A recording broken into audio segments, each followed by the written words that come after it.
It was a sunny Thursday morning when Chloe, a hard-working cleaning lady, received a frantic call from her boss, Amanda. Chloe could sense the urgency in Amanda's voice as she was instructed to come to the office immediately. What could this be about?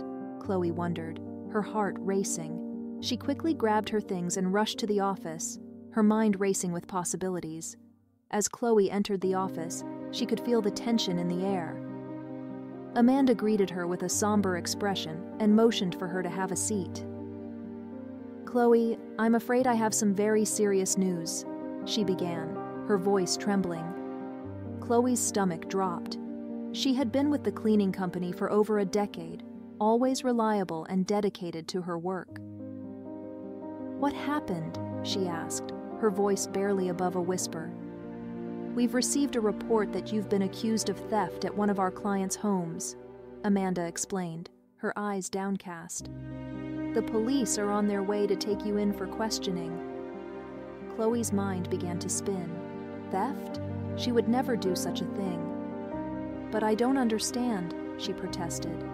"I've been with this company for years and have never had any issues. There must be some mistake." Amanda sighed heavily.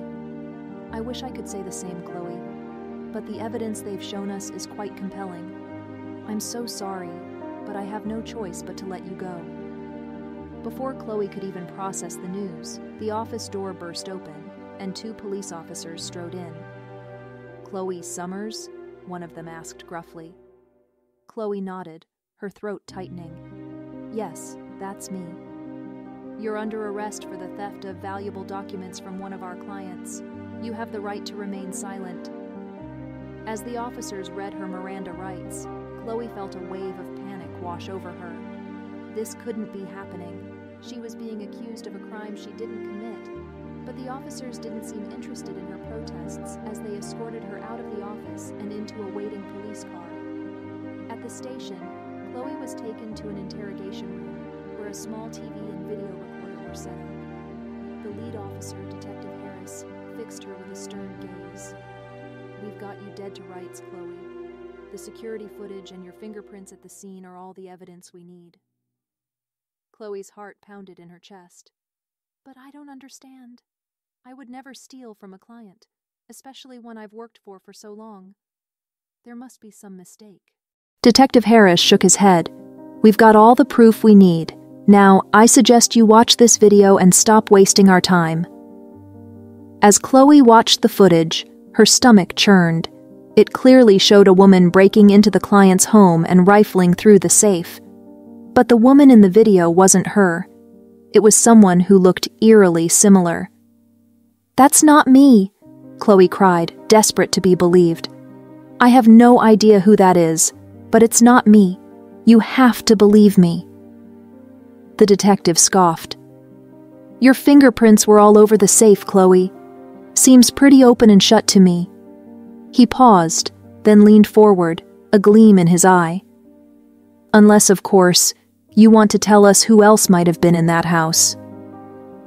Chloe's mind raced. She had mentioned her client, a wealthy banker named Ethan, and his wife Lily to the police, but the officers had claimed there was no record of Lily, and Ethan had vehemently denied any knowledge of a break-in or theft. I don't know," Chloe admitted, her voice trembling. "Ethan and Lily were my clients, but the police say they don't exist. I'm telling you the truth. I had nothing to do with this." Detective Harris leaned back in his chair, a smug expression on his face. "Well, then I guess you're just going to have to convince a judge of that, aren't you?" He stood up and gestured to the door. "Take her to a cell. We'll let the courts sort this out." As Chloe was led away, she couldn't help but feel a sense of dread. She knew she was innocent, but the evidence against her was overwhelming. And with Ethan and Lily seemingly no more than figments of her imagination, she wasn't sure how she was going to prove her innocence. Little did Chloe know, the real culprit was closer than she could have ever imagined. As she sat in her cell, contemplating her fate, the wheels were already in motion to uncover the truth and set her free. After hours of agonizing wait, Chloe heard a commotion outside her cell. The guard hurried over and unlocked the door. "You're free to go, Miss Summers," he said, a hint of apology in his voice. Chloe stepped out, bewildered. "What happened?" The guard hesitated, then said, "Turns out your client Lily was actually a con artist named Anna. She was the one who broke into the house and framed you. The police caught her trying to flee the country with the stolen documents." Chloe's eyes widened in shock. She had been right all along about Lily's suspicious behavior. But how did they figure it out? Apparently, the police captain recognized Anna from an Interpol alert. Once they confirmed her identity, she confessed to the whole scheme. The guard shook his head. "You were just an innocent pawn in her game." Chloe felt a wave of relief wash over her. She was free, her name cleared. But as she walked out of the police station, she couldn't help but feel a lingering sense of unease. How could she have been so thoroughly duped by this cunning con artist? And what other secrets was Lily, or rather Anna, hiding? With a heavy heart, Chloe knew she would have to be more vigilant in the future. But for now, she was simply grateful to have her life back. As she headed home, she vowed to never take her freedom for granted again.